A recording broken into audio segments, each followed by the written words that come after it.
Hello, everyone. We are Elena Reese and Mary Newbegin from the International Center for Academic and Professional English here at Lehigh University. And today we would like to talk to you about active listening strategies that will hopefully lead to the better relationships that you have with people.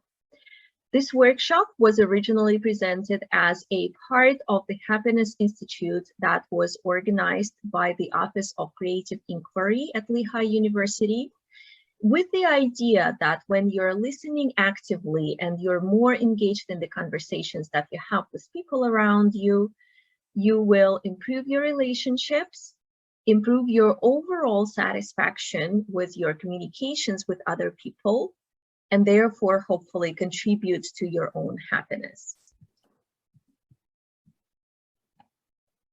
So what we're going to go over today is we will try to help you identify personal listening habits and the challenges that you might have. We will also discuss possible triggers and other distractions that can inhibit creativity, mindfulness, and the intimacy in the conversations. We will enhance the empathy through awareness towards intent and the impact of the conversation. So we will talk about what role the intent and impact plays in developing your empathy towards other people. And finally, you will get a chance to analyze verbal and nonverbal cues in both online and in-person conversations. So we will talk a little bit about how you can tell whether somebody is involved in the conversation, and also how you can appear involved in the conversations. All right, thanks, Selena. So just a few tips about the listening process in general. We have a couple levels that we can identify of listening. And the first one I would point out there is the threshold listening, where you're understanding and interpreting both the verbal and the nonverbal aspects of the messages. A bit more about nonverbals in a few minutes. Critical listening is, that careful listening, appreciating and evaluating the message on a somewhat deeper level. Empathetic listening, though, is going to go beyond rationality to encompass the human and humane aspects of a message. And it's here where you're really going to get that deeper connection with a person. That ability to understand from their point of view and to be open-minded enough to entertain ideas that may not necessarily be the way that you feel about something, but you're honoring and being present and respecting what that other person has to say. And then constructive listening, of course, you're looking for the value that messages might have for your life, how you can apply that message and use it as information that will guide you and help you to deepen your relationship, possibly with the person that you're engaging with. So to start you out, we are going to invite you to complete a quiz. Let me navigate to the quiz itself. You can just follow along. You don't have to log in. You can just follow along with the questions and just try to answer these questions for yourselves. And hopefully that will help you identify what kind of habits, what kind of listening habits you currently have. And also think about whether these habits are useful or not so useful. And Mary, thank you for logging in. Mary is going to be our test subject for this quiz. So I'm going to start. The first question that we have: when I don't agree with what someone is saying, I tend not to listen carefully. Would you agree with this statement? Sometimes, yeah. So probably most of us sometimes have that listening habit where if we disagree, we tend to shut down. And it's important to recognize that. And it's important to be aware of the situations in which you do that, because that's what's going to help you adjust that habit. Okay, next question. I get distracted by a person's appearance. So think about it. If we see something, you know, both positive and negative, maybe somebody is especially attractive and we can't even think about what the person is saying because we feel attracted, right? Or vice versa. Maybe there's something wrong with the person's appearance, something that is distracting. And again, we're not focusing on the words, we're focusing on what we're seeing. Of course, this habit can be very dangerous and very disturbing for your active listening. Next question. When someone is speaking, I tend to think about what I want to say, not what the speaker says. How often do we do that?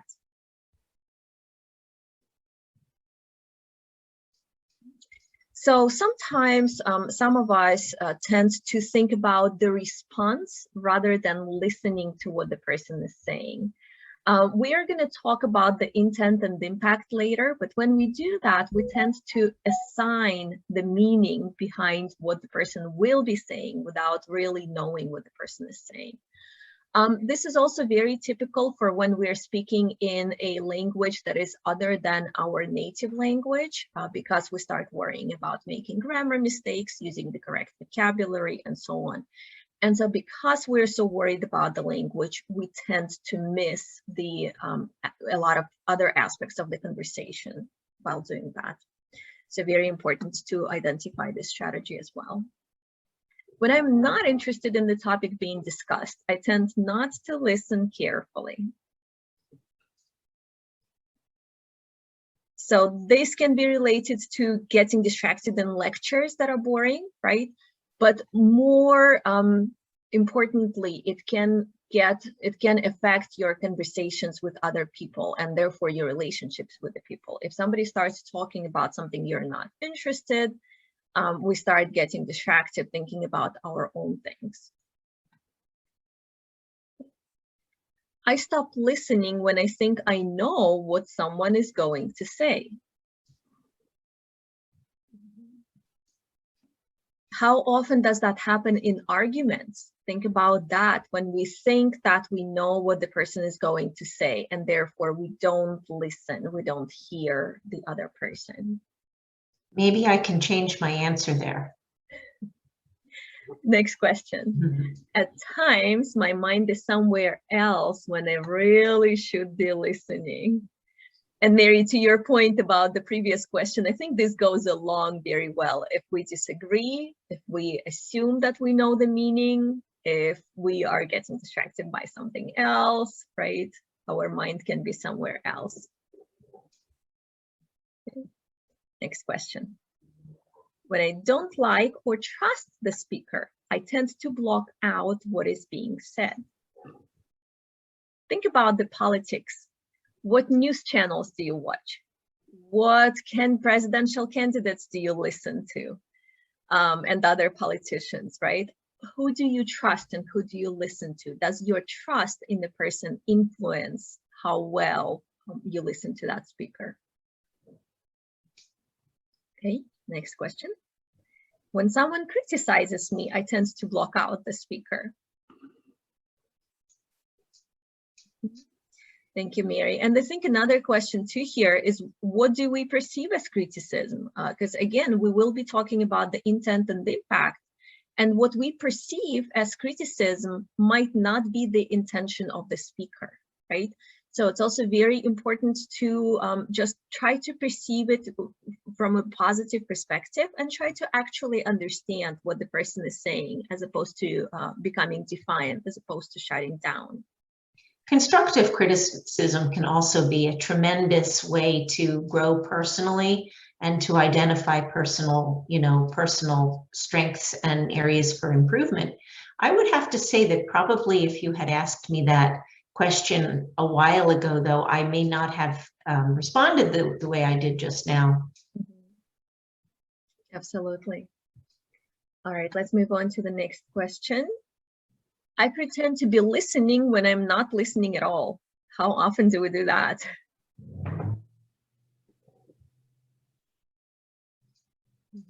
Sometimes, yeah, it's a very, very common habit that most of us probably have, where, you know, we might pretend that we're listening in the lectures, in the classes, but this also happens in the personal conversations. And I think, again, it's more dangerous when that happens in the personal conversations, because people can tell when you're not listening. Okay, next question. I tend to focus on specific words rather than main ideas or general purpose of the message. Again, something that's very common in the arguments, right? We catch the words, but you said that, I never do that. And we focus on the never rather than the message that the person is trying to communicate to us. I statements. The I statements, exactly, yes. Again, I do think that this is somewhat more common for the speakers of other languages when English is not your native language, because we tend to focus on the vocabulary. We tend to focus on understanding the specific vocabulary, making sure that we don't miss any words, rather than focusing on the general idea of the message. So if that's your habit, also be aware of that. Okay. We'll move on to the next question. I tend to look at other people or objects around me rather than directly at the speaker.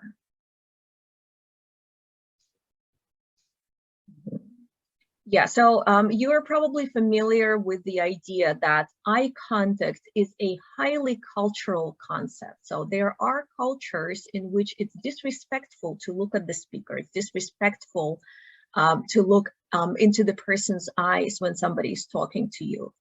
Whereas in other cultures, it might be a sign that you're not listening if you're not looking at the speaker. You know, it might appear as if you're not paying attention. So it's important to be aware of your own cultural perspective and how the eye contact is valued, to what extent the eye contact is valued in your own culture. But it's also important to remember that when somebody else is not looking at you or looking you straight in the eyes, and think about what cultural message they might be communicating through that eye contact.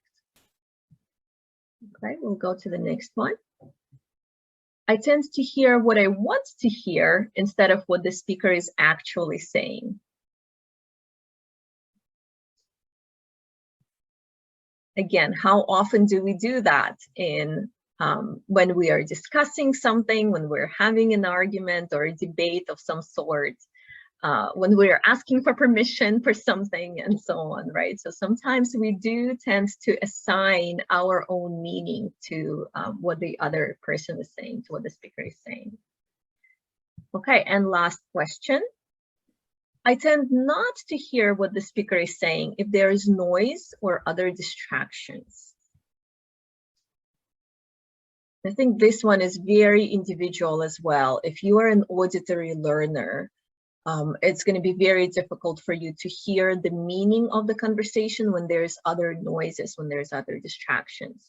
It also tends to be more difficult for speakers of other languages because our brain does not perceive non-native languages the same way. So if, like, let's say you're listening to a song in your language, you will be able to capture the meaning even if you're not paying attention. Whereas if English is not your native language, you will probably not be able to capture the meaning unless you're listening actively. So thank you, Mary, for taking part in this quiz. And I hope that all of you have thought about these strategies as we were going through that. And hopefully these habits helped you identify just how you behave when you're interacting with other people and what kind of habits you might have. Okay, so let's move on. Thanks, Elena. So hopefully that quiz got you thinking. In fact, 80% of awake time is spent communicating in some way. 80%. So pay attention to these numbers. They're interesting. We listen and we spend 45% of our waking time listening, whether that's, now in the time that we're in right now, doing a lot of work electronically and through Zoom and other channels, or in a regular classroom. 75% of the words are ignored, misunderstood, or forgotten. Most adults listen actively for 17 seconds. So you think about that. How can those responses to the Kahoot quiz perhaps inform you, about your areas for improvement? Thinking about your own, listening and well-being and understanding in the message that you send to the other person, right? Especially if you're one of those people that let filters get in the way of the message. You pay attention to particular words, or you're distracted by noises, or the fact that maybe the person has a spot on their shirt. You have to really sort of train yourself to come back and focus. Easier said than done, we know. So as Mary said, we all have different habits and we all tend to get distracted. What is important is being aware of what gets you distracted, when you get distracted. When you're aware of that, when you recognize that, you can bring yourself back to the awareness of the present moment. And this is really what we're trying to achieve by identifying these listening habits. So the next thing that we would like you to think about is the trigger words. Again, like Mary said, 75% of the message can be misunderstood, missed, not heard, and so on. And a lot of times that happens because we get distracted by our own thoughts. We start thinking about something else other than what the speaker is saying. A lot of times this happens because we hear trigger words. So what are trigger words? These are words, phrases, or names sometimes that cause positive or negative emotional reaction. And whether the reactions are positive or negative, it doesn't matter. They are equally distracting for you as a listener. So whether you're thinking about something positive or whether you're thinking about something negative, you might experience different emotions, but it's just as distracting either way. So let me give you a couple of examples here. Let's say your group mate mentions summer vacation plans in a conversation with you.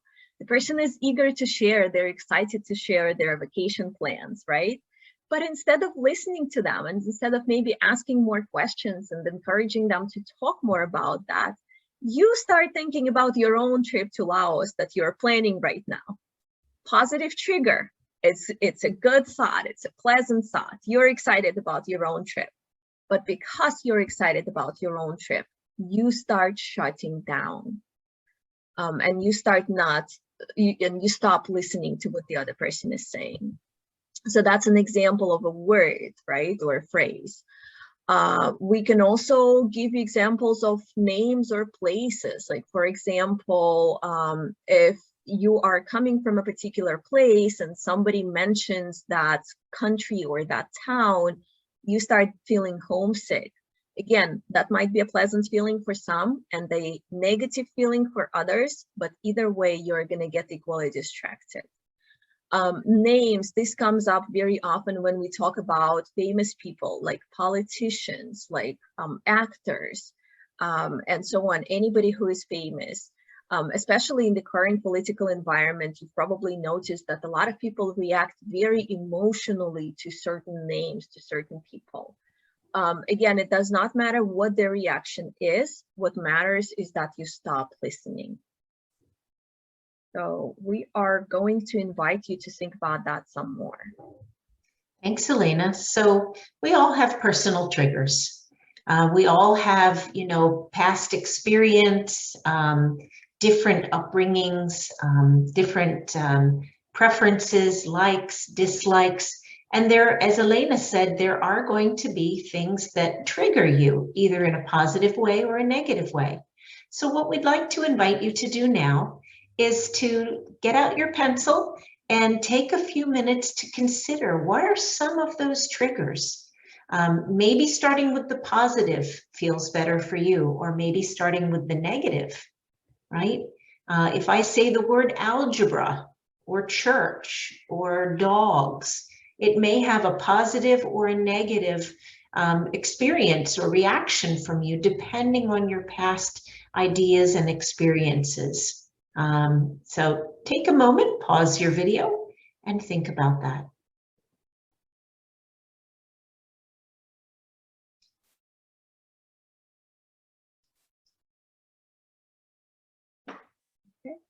Now, once you have thought about that and identified some of the triggers that you might have, we would also like to invite you to think about the strategies to manage these reactions for involved listening. So Mary, I'm curious, do you have any suggestions? What do you normally do when you notice that you start getting distracted? Well, I try to just bring my attention back into focus. What is the purpose of that interaction? You know, if it's a colleague that I know and trust and enjoy working with, I'll remind myself that we're having a conversation and we have a nice relationship, and it's a give and take. And that might mean sometimes listening when you have a task to do. I'm going to put aside that task that I have to do, that email that I have to do, and just really focus and give my attention to this person. Consider how they're feeling in that moment. You know, maybe they had a rough trip to work, the traffic was terrible, and they just need a moment to tell me about it. I can do that. So just reminding yourself of the reason for that interaction sometimes can bring you back to center. And I think that's a really great point. If the conversation is going in a negative direction, or a direction that maybe makes you slightly uncomfortable, think about the intent. You know, think about what the person wants to accomplish there, and what you need to get out of the interaction, perhaps. Maybe it's just strategies to move the conversation in another direction. Maybe you could learn something from that person, or maybe that person just needs to vent. So I think that there are a number of strategies. And I think that that can also remind us about topics that might make other people uncomfortable and know to avoid them. You know, in general, you want to keep it light in a working environment, and, you know, steer clear maybe of politics, or, you know, work politics, or things that might make the other person not feel good about the interaction. So Mary, it sounds like what you're talking about is noticing both the process and the content, right? So not just focusing on what the person is saying, but also being aware of what that person might be feeling in the conversation, how they might be feeling. And absolutely. Absolutely. I think a conversation, and if you think about the word, right? Con, the root is from the Latin with, right? So when you're in conversation with another person, it should be, you know, a two-way exchange of ideas in order for both people to leave feeling good. Now, again, as I mentioned, sometimes, you know, you work with someone and they just need, you know, a moment to kind of process the morning commute, or some bad news that they may have received, or a challenging class that they taught. You know, I think those are those moments where you just bring yourself back to center and try to put yourself in the other person's shoes and understand where they're coming from. Yeah, thank you for sharing that. I definitely think that that's very useful. Just another piece of advice that I wanted to mention that I received once in terms of being more aware of your negative listening strategies or negative habits is wearing a bracelet on your wrist that would remind you of some of the habits that you might have, right? So if we go to triggers, or if we go to some of the things that we talked about in the previous quiz that we looked at, maybe color code some of the most obvious habits, some of the most common habits that you have, and wear those colored bracelets on your wrist. So the next time that you are in a conversation, you can look at those bracelets and you can tell yourself, oh, so I tend to get distracted by the person's appearance. I need to make sure that this does not happen. Or even if it does happen, again, that helps you bring your awareness back to the present moment. Be in the present and not be in your own thoughts. So moving on to the next part, we did mention the intent and the impact before, and I would just like to focus a little bit more on this in this presentation, in this discussion. So one of the most important things that you can do in the conversation is be aware of the fact that what you hear and the way that you perceive it might not necessarily be the same as what the person means. And vice versa, when you are speaking, you might not be perceived the same way as what your intention is. So basically, what people say might not necessarily be what you heard. So if you're getting upset, if you notice that you're getting upset or anxious or worried or excited about something that somebody else said, pause there for a second and ask yourself, why exactly am I experiencing these emotions? Is that a particular word that the speaker used? Is it the way that they appear when they say that, and so on? So be aware of your own reaction just as much as you're aware of the exact words that the person is saying.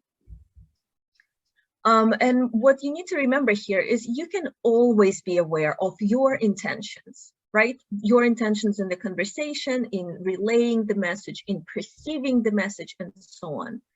And what kind of an impact the other person makes on you. So that is something that you are always aware of. However, you can never be aware of the other person's intent or your impact on them. So what that means is we cannot assume that we know how we affect the other person, what the other person means when they're saying certain things, and so on. So it's important to remember, you can control what you have, what you're aware of. You cannot control the other person, their intentions, their impact on you, and so on. One of the biggest mistakes that you can make as a listener is assigning the speaker's intent. So thinking that you know what they mean, or you know what they wanted to achieve by something that you said, by something that they said. So think about it that way. If any of us hold to a preconceived notion of the other person's intent, we will not be able to listen openly. We're not going to be ready to have an open and honest conversation. And sometimes we disagree, but even when we disagree, I think it's important to think about what specifically we disagree with and be open about that. Sometimes we hear things, or we think we hear things that we disagree with, and in that situation, we tend to become defensive, especially when, thinking back about the criticism, when we think that we're being criticized for something, when we think that the other person is unhappy with us for one reason or another. Again, what you have to be aware of here is your impact, the impact that the other person has on you, and not what they meant. You can't be defensive and open at the same time, open-minded at the same time. And open-mindedness is one of the keys for a successful conversation. So moving forward, let's take a look at some of the strategies that you can use to make your conversation more open-minded and less defensive. So just building on what Elena said there, I think when you disagree with a person, you can politely let them know that you disagree. What you're really doing is that you're letting them know you a little bit better. I can disagree with Elena on certain points and still have a wonderful working relationship.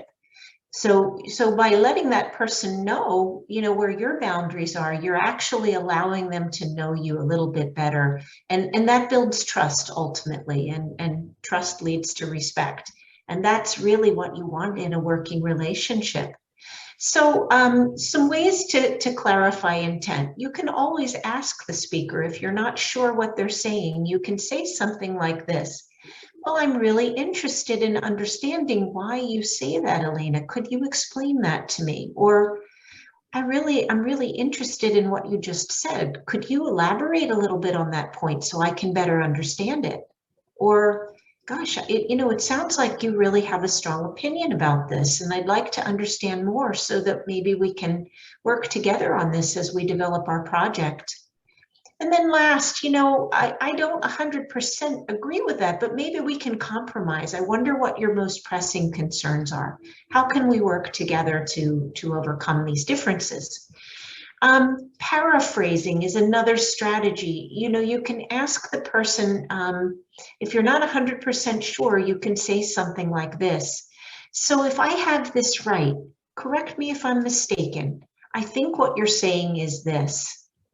Or so you believe this. Could you say a little bit more about that so I can better understand? We can get onto common ground here. Or you can say, this is what I understand from our conversation. Am I correct? Another strategy with the paraphrase is, if you're emailing or something, you can also put it in writing. I just want to be sure that we're on the same page. Is this correct? So those are two strategies. And if we go to the next slide, we can take a look at two more. And in terms of clarifying its intent, another really valuable strategy that I alluded to very quickly a couple slides back is I statements. And so if I'm in a conversation with someone and I say, but you told me that you would do this, it makes it seem that I'm placing blame on that person. But if you use an I statement, it's a way of affirming what you feel and standing up for yourself, or letting that person know that you're trying to be on the same page or to understand. I understood that you said this. Am I mistaken?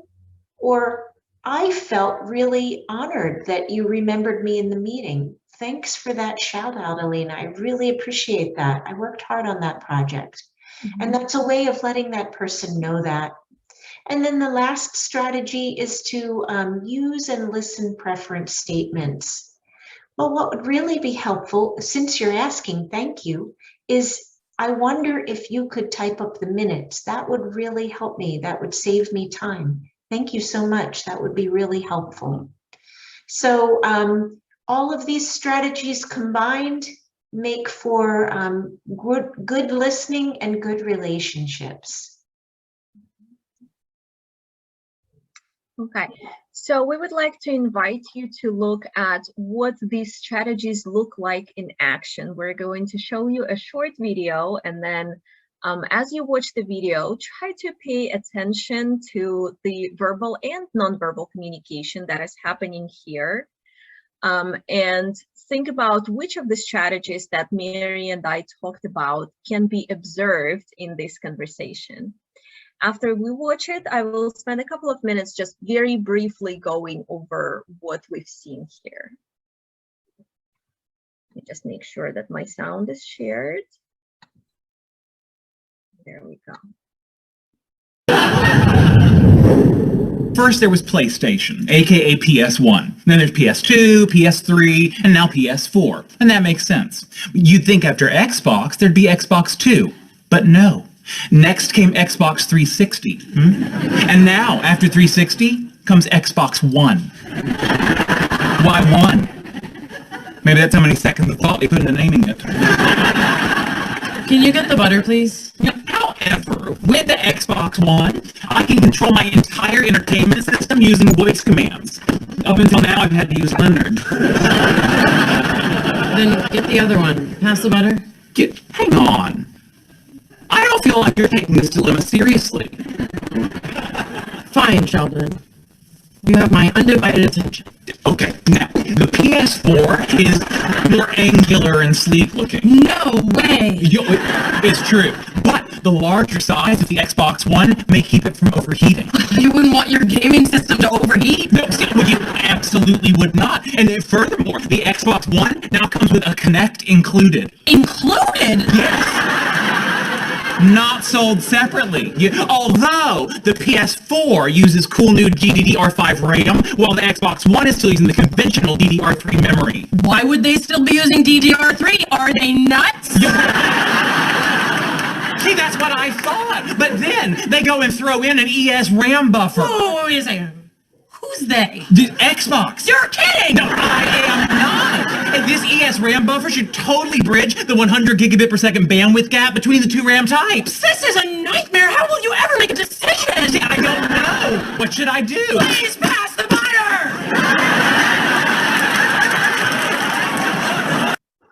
So, great example of active listening strategies from Amy from Big Bang Theory here.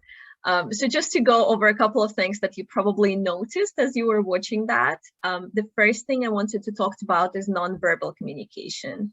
At the beginning, Amy appeared disinterested because she was looking down, she was looking at her food rather than Sheldon. She was not making an eye contact. Her posture was kind of slouching a little bit, right? But the second she said that he has her undivided attention, we noticed eye contact, looking him straight in the eyes, open posture, shoulders back, right? So completely different nonverbal communication here. And then she started using some of the things that Mary mentioned before, like paraphrasing or inquiring, right? So she kept repeating some of the things that Sheldon was saying, which to him signaled that she's hearing him, she's hearing his message. She was asking questions, which again made him feel like she is involved in the conversation. She was making her own comments. So she noticed his process in addition to the content. She noticed how he felt.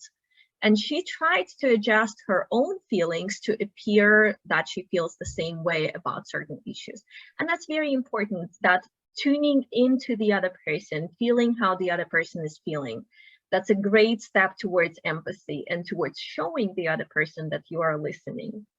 So of course, this was done as a joke here, but again, she gives a great example of what active listening really should look like when you are involved in the conversation, when you're hearing the other person.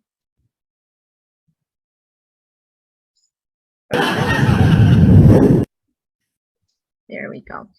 So just to go a little bit more over some of the other things that you can do to show others that you listen and also bring in your own awareness towards what's happening in the conversation. We would like to discuss a couple more questions here. So think about these questions for yourselves. But Mary, I'm also curious to hear your opinion. What kind of verbal and nonverbal cues do you think can show others that you're engaged, especially when we're talking about being online? Yeah, that's a great question, Elena. I'm going to start with the nonverbal first. I think that even when you're in a Zoom room or on camera, one thing that you can do is to look at the camera and to show the person who's speaking that you're actively listening by nodding your head or possibly, you know, showing signs that you can hear or can't hear. Sometimes I just do this to if a person is muted. But you know, there are ways to show that you're following in a conversation. One thing that I've become aware of is how I use my hands. I tend to talk with my hands, just being aware that that can be distracting and reining that in. But it can also, you can also give subtle clues by using hand gestures to show a person that you're listening. In terms of verbal, I do think that this is very important as well. And you noticed Amy following Sheldon with responding verbally. To keep a conversation going requires effort. You must sometimes ask questions. Oh, so which is your favorite? And do you own all of these Xboxes, Sheldon? You know, you can show interest by following with a question. If you were going to recommend one of these gaming systems to me, which one would it be? Even if you're not really well versed in the subject, it's a great chance to learn. I think I've covered most of the bases there. Am I leaving anything out, Elena? I think your response is really great, Mary. I would just notice too, being aware of how we perceive nonverbal clues from others. Again, I feel like nonverbal communication is highly cultural, and what we are seeing, what the way that we are perceiving nonverbal communication from somebody else depends on what we know about culture, about that particular aspect of communication, and not the other person's background, right? So sometimes, and again, assigning the meaning, I think that is very dangerous as well. Like, let's say the other person is, you're on Zoom and the other person is not looking at the screen, not looking you straight in the eyes. We might perceive it as the other person is not interested, but that might just be because the other person is taking notes, right? So it might actually be the sign of a more involved listening, more active listening, and not less. Sure, I think that's a really important point, and I think that everyone has different ways of learning. I know that at times when my students have done presentations in class, one of the things that I might say is, you may see me looking down at certain points during your presentation. That's because I prefer to take handwritten notes rather than type my answers. So, you know, sometimes just going that extra mile and really letting that person know in advance so they don't feel uncomfortable. If you are face to face, there are different cultural perceptions of this, but in our academic culture, I think it's very rude to take your phone out during a meeting. If you are expecting an important phone call, you can communicate with the meeting facilitator and say, I may have to respond to something. Please excuse me if that happens. You know, or if you're having trouble with your internet connection, you can also make that clear in advance. Sometimes just these early signals will really, just to make sure that your intent goes along with the impact that it might have on the other person or people that you're engaged with. Yeah, exactly. In terms of how can you tell when a person wants to share more, or how can you tell when a person needs more space? It's also very important to be aware of those situations and the nonverbal communication that goes in that. So for example, when a person wants to share more, some people are very verbal and they're just going to talk. In which case you really won't need to do anything to invite them to share, right? And that's an easy aspect of communication. Sometimes though, it's not the case, and sometimes you will see that the person is not speaking. So how can we tell that they want to be invited to speak? You'll notice by the nonverbals, you know, maybe they're grasping for air, like, right? And their whole body is moving forward, they're leaning forwards, they're making more eye contact. So again, being aware of the process, being aware of how the other person appears and what you think they experience is also very important. And then giving them the opportunity to share, asking them questions like, it seems like you wanted to mention something else, would you like to share, or would you like to give another example? You know, is there anything else that you wanted to add here, and so on. So being aware of that is very important. And similarly, if a person is not giving an extensive answer, if the person is not giving the details, that might be because they need more space and because they don't want to share in this particular situation. Right, so that's where you're going to need to take a step back and allow them to finish up what they would like to say, or you know, maybe change the subject of the conversation if you notice that the conversation is becoming uncomfortable for others. I would just add there too, Elena, and just say that if conversation does not come naturally for you, sometimes it's helpful to have, you know, kind of an arsenal, a pocket full of strategies. For example, exit strategies. You have a meeting in 2 minutes and the person that you're engaged with keeps talking. What do? You know, you can be direct about it and say, you know, I really enjoy hearing about this. Can we talk about it later? I must go, I have a meeting. Or you can use other signals, but you have to make sure that the person receives them in the right way. And that can be uncomfortable. Another thing is being able to change the topic if you're not pleased with the direction a conversation is going. How do you do that? You know? So sometimes it helps to have these strategies. Maybe we can do another workshop about that. With that in mind, thank you very much for listening. We really look forward to any additional questions you may have. We would encourage you to just review some of these strategies, take a moment to consider the ways that you might integrate them into your daily practice. Thank you everybody for your attention. We do have some references for you here as well. And as Mary said, please do not hesitate to reach out to us through the iCAPE website if you have any additional questions about that.